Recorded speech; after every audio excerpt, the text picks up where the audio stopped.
Dearly beloved, how are you feeling? We have come to the last day of this month, right? The Lord has led us wonderfully throughout this month. You have seen many hilly areas of Yarkud in Salem. It is a very important place for me. This is the hilly area where I used to pray once upon a time long ago, and the place where the Lord revealed to me the name Jesus Redeems. He said, "You must fulfill the ministry of deliverance.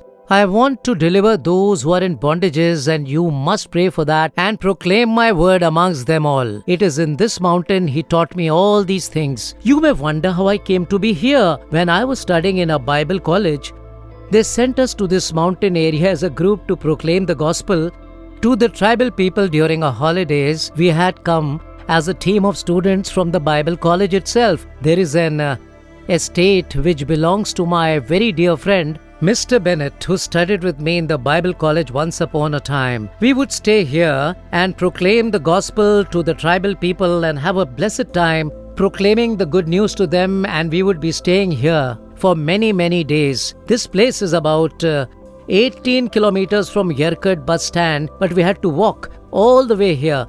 There was no other way. It was the situation back in 1977. Just think and see how this place would have been about 45 years ago. We used to walk to this place, stay here, and from here we would go for the ministry work. And in the morning times, I used to come to this particular spot and pray in solitude. You can see the plains and some towns from over here. You can also pray very well from here.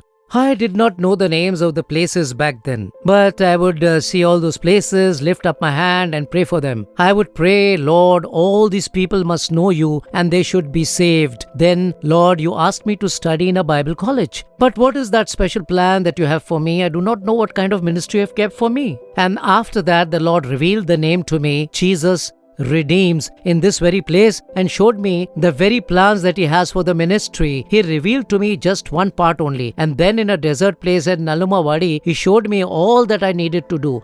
Here, the Lord showed me the very name that I use now, and then the kind of ministry that I must do under that particular banner. Now, see what the Lord says in his word to us.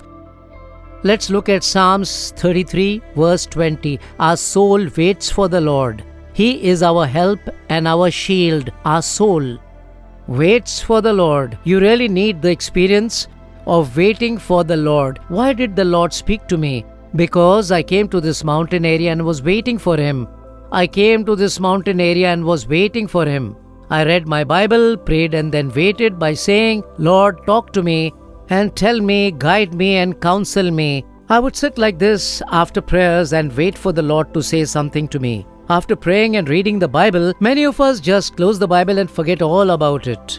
No, our soul must wait. "Tell me something, O Lord, I pray to you. Give me an answer to all this. What must I do?" Only when you wait like this, the Lord will talk to you through his Holy Spirit. My soul waits. You must have this experience of waiting in your life forever and forever. As you have come to the last day of this month, thank the Lord nicely. Hereafter, I'll not be like I prayed and read the Bible and I just forgot all about it. I will wait in your presence, O Heavenly Father. Please talk to me. If you pray so, the Lord will come close to you and speak to you. And I was waiting and praying for many days. The Lord did not speak to me on day one itself. God will keep watching whether we are waiting and looking unto him and whether our soul eagerly seeks him. And when the right time comes, he will come closer to us and he will speak to us. In the same way, if only you could wait for the Lord without getting discouraged. Do not think that he would talk only about his ministry. He will also speak beautifully about your family, business, work, future, and how you should be a witness in all these kind of things that you're leading your life into. Commit yourself to the experience of waiting for the Lord. My soul will wait for my Lord,